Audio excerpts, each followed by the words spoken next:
대만 포위 훈련을 마친 중국, 서에서 실사격 무력 시위를 벌이고 있다. 중국이 대만 주변에서 실사격 훈련을 마치고 6일부터 서해에서 실사격 훈련을 시작했습니다. 중국 해사국은 이번 훈련은 15일까지이며 5곳의 훈련 해역에서는 선박의 진입을 금지한다고 했습니다. 이달 20일부터 열흘 동안은 한미연합훈련이 예정되어 있는데 지금 중국의 사격이 이를 의식한 것으로 이제 이런 위협이 한국으로도 향하는 것이 아니냐는 우려가 제기되고 있습니다. 중국이 대만을 침공하려는 계획이 보도되면서 미국과 전면적으로 충돌할 것으로 보이고 있는데 이 같은 전면적 충돌이 벌어지기 전에 한 번 더 위험해질 수도 있다는 말이 나오고 있습니다. 최근 미국의 군사 전문가들이 중국이 대만을 침공하기 전에 미국의 군사적 지원을 막기 위해 태평양 지역 주요 미군 기지에 대한 기습 공격을 감행할 가능성이 갈수록 높아지고 있다고 경고했습니다. 지난 6일 영국일간 더선에 따르면 미국 스탠퍼드대 중국 문제 전문가 오리아나 스카일러 메스트로가 대만을 침공해 통일하려는 오랜 목표를 달성하기 위해서는 미국과 싸울 수밖에 없다는 생각이 중국 내부에서 강해지고 있다 라고 말했다고 했습니다. 그는 중국이 대만을 침공하겠다 최종 결정할 경우 미국이 군사적 대응에 나서지 못하도록 강력한 선제 공격을 감행할 것이라며 제2차 세계대전 당시 일본이 미국에 감행했던 진주만 기습 스타일의 공격이 일어날 가능성이 높아지는 것이라고 보았습니다.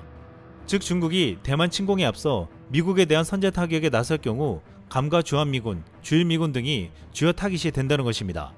하지만 미국은 이미 이러한 중국의 도발에 대비해 한국 측에 준비해 놓았다면서 한국에는 중국의 이런 공격을 쉽게 감행할 수 없는 놀라운 병기가 있다고 말하고 있습니다. 바로 현무5 미사일입니다. 미국은 한국의 북한의 핵미사일 위협에 대응해 억제력과 방어력을 향상시킨다면서 한국의 미사일에 대한 제한을 하나둘씩 해제하기 시작했습니다. 결국 한국은 2020년 탄도 중량 제한이 해제되자 탄도 중량 2.5톤의 현무 미사일포를 개발했는데 이제는 마지막 남은 사거리 제한이 완전히 해제되자 그보다 더 무시무시한 현무5 미사일 개발이 막바지에 이르고 있다고 알려졌습니다. 현무5 미사일은 탄도 중량 6톤가량, 사거리 600km로 북한 전역이 사정거리에 들어오고 중국의 접경 지역까지 공격할 수 있습니다. 또한 현무4의 개량형 혹은 현무5에서 탄도 중량을 낮춘다면 중국 본토까지 타격이 가능한 최대 3000km 수준의 중거리 탄도미사일이 될 수 있습니다. 이 현무미사일은 북한의 핵 위협에 대항한다고 했지만 사실상 거의 전술핵에 가까운 현무미사일은 중국의 위협에 대항하기 위한 것이라고 보고 있습니다. 지금 이렇게 강력한 미사일의 확보는 주변국들의 군사력 증강에 가장 큰 화두가 되고 있습니다. 한국은 그 어떤 나라보다 미사일 개발에 주력해왔기에 중국은 물론 주변국도 함부로 건드릴 수 없는 현무미사일을 만들었습니다. 이것은 무엇보다 한반도 유사시에 결정적으로 필요할 것이라고 했습니다. 중국은 오래전부터 한반도 유사시 내부에 진입하겠다는 계획을 세우고 있는 것으로 알려져 있습니다. 지난 2017년 미국 싱크탱크 랜드 연구소는 미국과 중국의 안보 전문가들은 한반도 유사시 중국군이 최대 평양 이남까지 진격할 가능성이 있다고 보고 있다고 했습니다.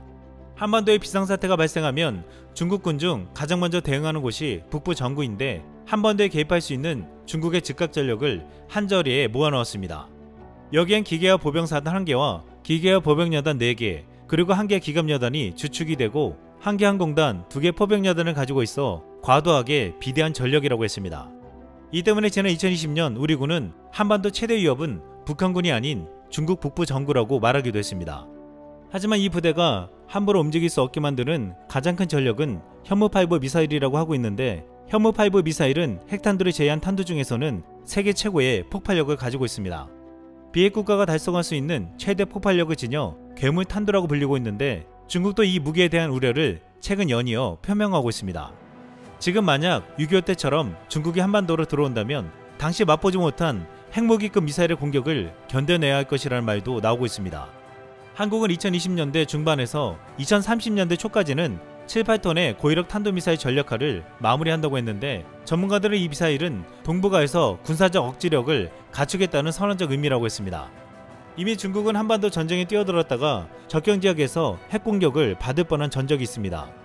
1950년 6.25 전쟁 당시 메가더 장군은 중국군이 밀고 들어오자 한국과 만주 및 중국의 다른 지역에 34개의 원자폭탄을 떨어뜨리려고 했습니다.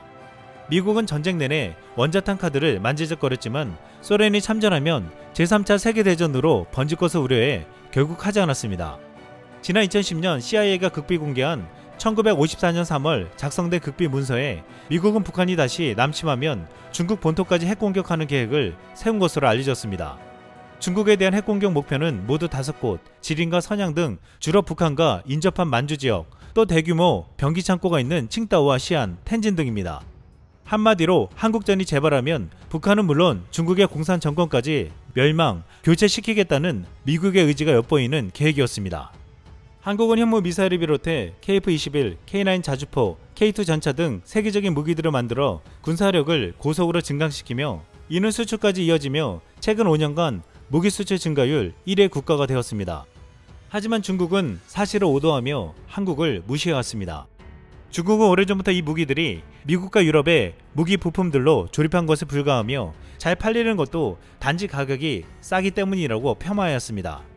그런데 얼마 전부터 한국의 무기 개발을 경계하는 목소리가 커지더니 지난달 폴란드가 대거 한국 무기를 사자 한 중국 칼럼에서 자성의 목소리를 내보냈습니다. 이 칼럼은 만약 한국산 무기들이 정말 미국과 독일 등 타국에 크게 의존한다면 어떻게 국제시장에서 이들과 경쟁할 수 있겠는가 라고 질문했습니다. 그러면서 미국이 수출 금지 조치를 취하면 한국은 단 한 대의 전차, 한 개의 비행기도 판매할 수 없을 것이라고 했습니다. 한국의 무기가 전 세계에서 찾고 있는 것은 가격뿐만 아니라 기술적인 경쟁력을 가지고 있다는 것인데 그는 이렇게 생각 없이 한국의 무기들을 폄하하고 모략하는 것을 비합리적이고 반지성적인 행동이라 여겨 좋지 않게 본다고 했습니다. 이런 행동은 마치 과거 중국 무기들이 러시아 무기들을 복제해 조롱받은 것과 같다며 한국도 중국과 걸어온 길이 비슷하기에 함부로 폄하하면 안 된다고 말했습니다. 그럼에도 칼럼을 쓴 중국인은 솔직히 인도 무기들은 진짜 안 좋다며 한국 무기도 중국 무기도 나쁘지 않고 점점 발전할 것이다 라고 말할 날이 오기를 바란다고 글을 마무리했습니다. 마치 한국을 치켜 세우는 칼럼 같았지만 중국과 한국은 전혀 다르다는 것을 중국 빼고는 모두 알고 있습니다. 최근 러시아에서 극초음속 미사일 개발에 참여한 과학자가 반역 혐의로 체포되었다는 보도가 나왔습니다. 벌써 2달째 3명을 체포했는데 중국 안보당국에 기밀을 빼돌렸다는 것이었습니다. 미국과 러시아가 경쟁적으로 극초음속 미사일을 개발하고 있는데 중국도 놀라운 기술을 가지고 있다고 했지만 그 실체가 드러난 것입니다. 또한 전 세계가 F-35 전투기를 사고 있는데 태국도 이를 구입하려고 하지만 사지 못한다는 보도가 나왔습니다. 그 이유는 태국이 2016년에 중국산 탱크 28대를 들여왔는데 올해 초 중국산 탱크 14대를 추가로 구매해 미국이 보안을 이유로 팔지 않는다는 것입니다. 그런데 최근 커뮤니티에 올라온 영상에서 국내 네티즌들은 태국이산 중국산 탱크의 명중률을 보고 놀라워했습니다. 10에서 30km 정도의 느린 속도로 가면서 못 맞추는 게 실화냐고 말하며 지상전에서는 중국군을 한국이 만나면 재밌는 상황이 벌어질 것이라고 말하기도 했습니다.